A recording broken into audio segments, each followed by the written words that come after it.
Maligayang pagbabalik sa lahat ng taga-subaybay ng Gabay at Kapalaran Horoscope para po sa iyong pang-araw-araw na horoscope ngayong ika-8 ng Disyembre, 2025. Ngayon, mararamdaman ang araw ng pagbabago, lalo na sa ating mga damdamin. Sa umaga, ang buwan ay nasa sektor ng Cancer, kaya't napakalakas ng ating pagmamahal sa pamilya, pag-aalaga at pangangailangan sa seguridad at ginhawa sa tahanan. Unahin ang pagluluto, paglilinis at pag-aalaga sa mga anak. Ngunit, pagsapit ng hapon, lilipat ang buwan sa sektor ng Leo. Dito na po papasok ang saya at drama. Ang mga bata ay magiging sentro ng atensyon at mas magiging extrovert tayo. Habang ang araw at Venus ay nananatili sa sektor ng Sagittarius, patuloy ang ating pagiging optimistic at pagpaplano ng adventure. Ang payo ng mga bituin, sa umaga, maging malambing at mapag-aruga, sa hapon, maging masaya, malikhain at huwag matakot ipakita ang totoong nararamdaman. Samahan ninyo kami sa ating pagbasa ng mga prediksyon para sa bawat zodiac sign. Alamin ang mga posibilidad, iwasan ang mga balakid, at tuklasin ang mga swerte ngayong araw. Huwag nating kalimutan, ang mga planeta at bituin ay nandito upang tumulong sa atin. Aries, ang umaga ay magdadala ng mga usapin tungkol sa inyong career at reputasyon sa mata ng publiko, lalo na sa inyong trabaho o negosyo. Mararamdaman ninyong kailangan ninyong maging professional at seryoso sa inyong mga tungkulin. Ngunit pagsapit ng hapon, magpapalit ang ihip ng hangin. Lilipat ang enerhiya sa paghahanap ng kaligayahan, love life at oras sa mga bata. Magiging mas masigla ka. Magandang oras ito para magbigay ng reward sa sarili o sa mga bata. Kung may hobby ka, bigyan ito ng oras sa gabi. Ang optimismo mo sa inyong long-term goals ay napakalakas.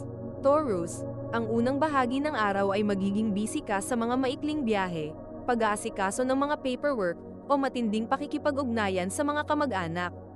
Makikita mo ang comfort sa routine at sa pakikipagkwentuhan sa mga kapatid. Subalit, pagdating ng hapon, ang lahat ng focus ay mapupunta sa inyong tahanan at pamilya.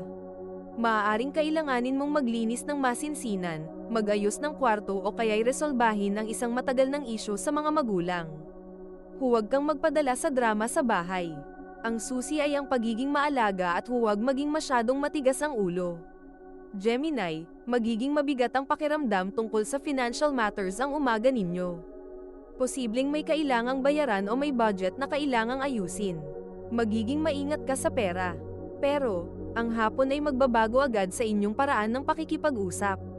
Bigla kang magiging masigasig sa inyong communication. Magandang oras ito para magplano. Maging totoo at optimistic sa inyong mga salita. Ang inyong karisma ay lalakas, kaya't gamitin ito sa tamang paraan. Cancer, sa simula ng araw, nasa iyo ang buwan, kaya't ang self-care at emotion mo ang pinakamahalaga. Ito ang oras para unahin ang sarili bago ang iba, at huwag mong hayaang maubos ang enerhiya mo ng ibang tao. Maglaan ng oras para sa mga bagay na nagpapagaan ng iyong loob. Ngunit sa hapon, magiging focus mo bigla ang paghahanap ng paraan para magkaroon o kumita ng pera. Mag-ingat lang na hindi ka maging masyadong maluho o dramatic pagdating sa paggastos. Magtiwala sa instinct mo sa money matters. Leo, ang umaga mo ay tahimik at introspective. Kailangan mo ng pahinga at mas gusto mong mag-isa. Magandang araw ito para magplano, magdasal o magbasa ng mga spiritual book. Ang healing at closure ang sentro ng enerhiya mo. Subalit, pagdating ng hapon, biglang babalik ang inyong lakas, karisma at confidence.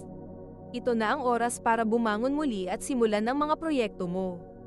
Huwag kang maging masyadong mayabang. Gamitin ang lakas mo para magdala ng saya sa paligid mo. Virgo, ang umaga ninyo ay nakatuon sa community, social groups at mga kaibigan. Maaaring may kailangan kang tulungan. Ang pangarap mo ay napakalapit ng matupad kung maging optimistic ka. Ngunit pagsapit ng hapon, maghahanap ka na ng alone time. Kailangan mo ng tahimik na lugar para mag-isip at magbawas ng stress. Iwasan ang tsismis at ang pag-imbestiga ng mga sekreto ng iba. Ang paglalaro ng phone o ang quiet meditation ang magpapabalik sa inyong balance. Bago natin ituloy ang mga susunod na horoscope at nagustuhan mo ang inyong pang-araw-araw na horoscope, sana mabigyan nyo ng thumbs up ang video, mag-subscribe at pindutin ang notification bell para maging updated kayo sa aming channel. Ituloy na natin ngayon ang mga susunod na zodiac sign. Libra, sa umaga, ang focus mo ay nasa career at sa public reputation. Gusto mong maging reliable at professional sa trabaho. Maaaring may kailangan kang ayusin sa bahay na makakaapekto sa trabaho mo, kaya't kailangan mong maging maalaga sa career mo. Pagdating ng hapon, ang enerhiya ay lilipat sa friendship at long-term goals. Ito ang oras para makipagkita sa barkada, mag-organisa ng party o magplano ng outing. Magiging mapagbigay ka sa mga kaibigan mo, pero huwag hayaang maubos ang budget mo. Scorpio, sa umaga, ang focus mo ay nasa mga long-distance communication, pag-aaral o sa mga importanteng paperworks. Magiging optimistic ka sa mga malalaking plano mo. Ngunit pagsapit ng hapon, bigla kang makakaramdam ng pangangailangan ng recognition at spotlight sa trabaho. Maaaring may drama sa mga katrabaho mo. Huwag kang maging overly emotional sa trabaho. Gamitin ang iyong passion para magpakita ng confidence at leadership. Sagittarius, ang umaga mo ay nakatuon sa shared resources. Utang o pera ng asawa o partner mo. Magiging emosyonal ka sa mga usaping financial at hahanapin mo ang seguridad sa buhay. Kailangan ng matinding nurturing at honesty sa pagitan mo at ng partner mo tungkol sa pera. Pero pagdating ng hapon, magiging focus mo ang pagplano ng bakasyon, pag-aaral ng bago o pakikipag-ugnayan sa mga taga-ibang lugar. Mag-ingat lang na hindi ka maging impulsive sa pagkuha ng reservations mo. Capricorn, ang umaga mo ay nakatuon sa inyong marriage o partnership. Magiging emotional at protective ka sa iyong asawa o partner. Magandang oras ito para magbigay ng suporta. Maghanap ng emotional comfort sa iyong partner. Subalit, sa hapon, posibleng may drama na lumabas tungkol sa utang o pera nyo. Maging matapang sa paghahanap ng katotohanan.